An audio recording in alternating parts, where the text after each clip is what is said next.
نے شرکت کی ہے یہاں تک پہنچنے کی.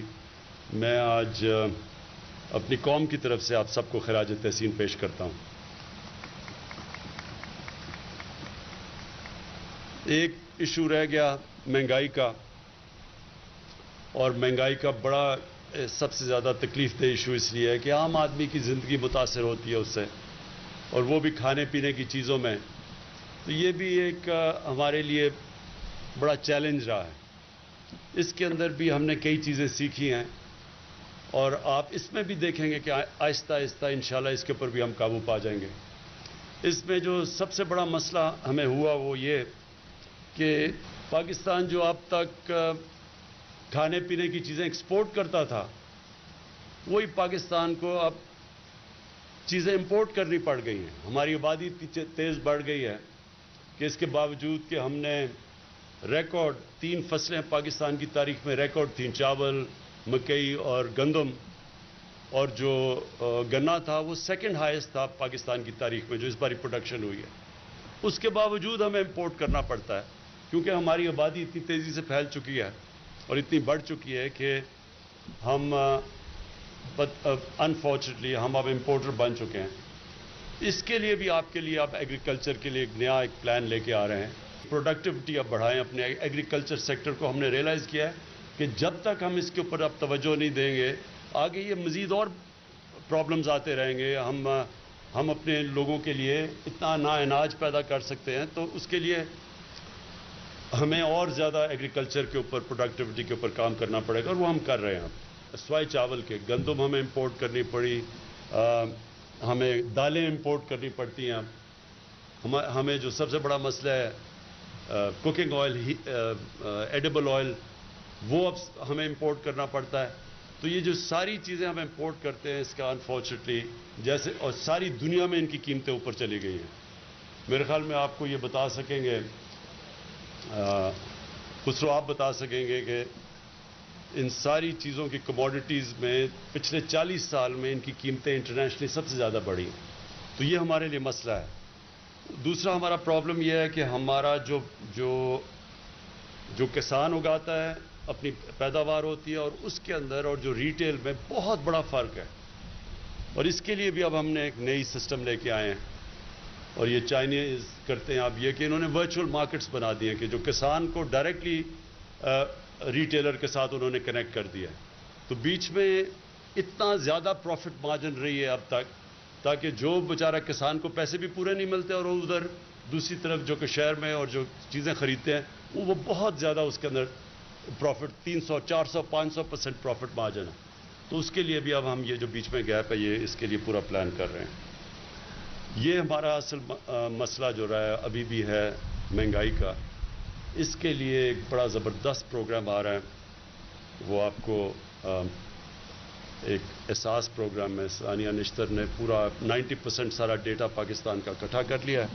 تو ہم ڈائریکٹلی نیچے 46% لوگ جو نچلا طبقہ ہے اس کو آپ ڈائریکٹ سبسڈی دیا کریں گے.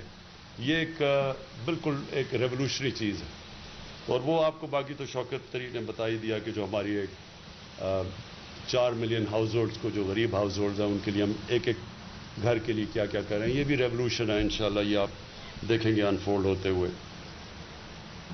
تو میں آخر میں صرف یہ کہوں گا کہ یہ جو مشکل وقت تھا، میں آپ کو پورے اعتماد سے کہہ سکتا ہوں کہ وہ ماشاءاللہ وہ اب ہمارے پیچھے رہ گیا.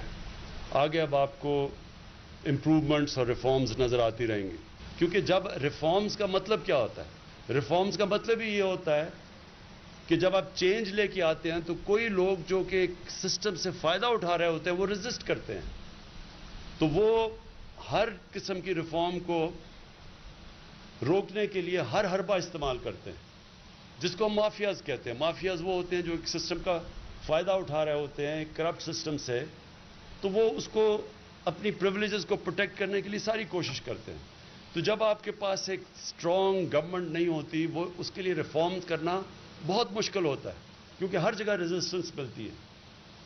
ابھی ایک MTI ریفارمز آئی ہاسپٹلس کی.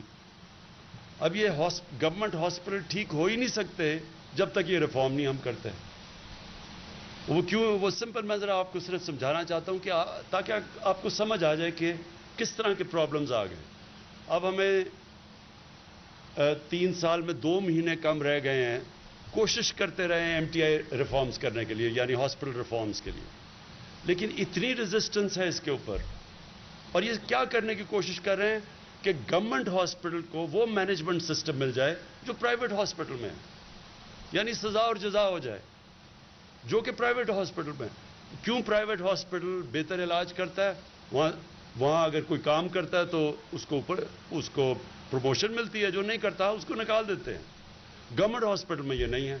اس لیے جو گورنمنٹ ہاسپٹلس کا سارا سسٹم بیٹھ گیا ہے، اس کو ٹھیک کرنے کے لیے مینجمنٹ سسٹم چینج کرنا چاہتے ہیں کہ ان کا بھی سزا اور جزا کا سسٹم ہو جو پرائیویٹ ہاسپٹل میں. اب 3 سال میں 2 مہینے کم ہے، ابھی تک ہم لگے ہوئے ہیں اس کو امپلیمنٹ کرنے کے لیے. اتنی ریزسٹنس ہے اس کے لیے. اور پھر یہ جو PMC انہوں نے نکالا ہے کہ جو میڈیکل کالجز ہیں ان کی سٹینڈرڈ ٹھیک کی جائے. میڈیکل کالجز کے اندر اگر آپ ڈاکٹرز کو صحیح معنی میں ٹرین اور ان کی سٹینڈرڈ نہیں ہوگی تو سوچیں کہ ڈاکٹرز لوگوں کی زندگی موت کے فیصلے کرتے ہیں. لیڈی ریڈنگ ہاسپٹل میں 3-4 سال پہلے جو کارڈیولوجی کی انسٹیٹیوٹ تھی، جو ہارٹ کی انسٹیٹیوٹ تھی، اس کی مورٹیلٹی ریٹ یعنی 100 اگر مریض جاتے تھے 24 مر جاتے تھے. تو اس کے اوپر وہ لیڈی ریڈنگ ہاسپٹل نے اس کو نکالا. ان کا MTI، ان کا بورڈ آف گورننس تھا، انہوں نے اس کو نکالا. وہ جا کے اسٹے آرڈر لے آیا. اب خود سوچ لیں کہ کیسا وہ کارڈیولوجی انسٹیٹیوٹ کا ڈاکٹر ہوگا جو 24 مریض مر جاتے ہیں 100 میں سے. اس لیے اس کی ریفارمز چاہیے، کیونکہ غریب آدمی گورنمنٹ ہاسپٹل میں جاتے ہیں، وہ بیچارے ان کی سنتا کوئی نہیں ہے. اور اس ریفارمز کے لیے اتنی مشکل پڑ رہی ہے. وہ جو PMC آرڈیننس بھی تھا اس کو بھی چینج کر کے ہاسپٹلز کی، میڈیکل کالجز کی سٹینڈرڈائزیشن، کیونکہ وہاں بڑے 2 نمبر میڈیکل کالجز بنے ہوئے ہیں جو ڈگریز دیتے ہیں، جس سے ہماری، آپ کو پتہ ہے، باہر ڈاکٹرز کی وہ اب مانتے نہیں ہیں. کئی جگہ پہ ہماری پتہ نہیں سعودی عربیہ میں 5000 ڈاکٹرز کو انہوں نے کام، ان کی ڈگری نہیں مانتے. تو اس لیے کوشش کی جا رہی ہے. اس کو ریزسٹنس مل رہی ہے میڈیکل کالج. میں صرف آپ کو مثال دے رہا ہوں کہ کس طرح کے پرابلمز آتے ہیں.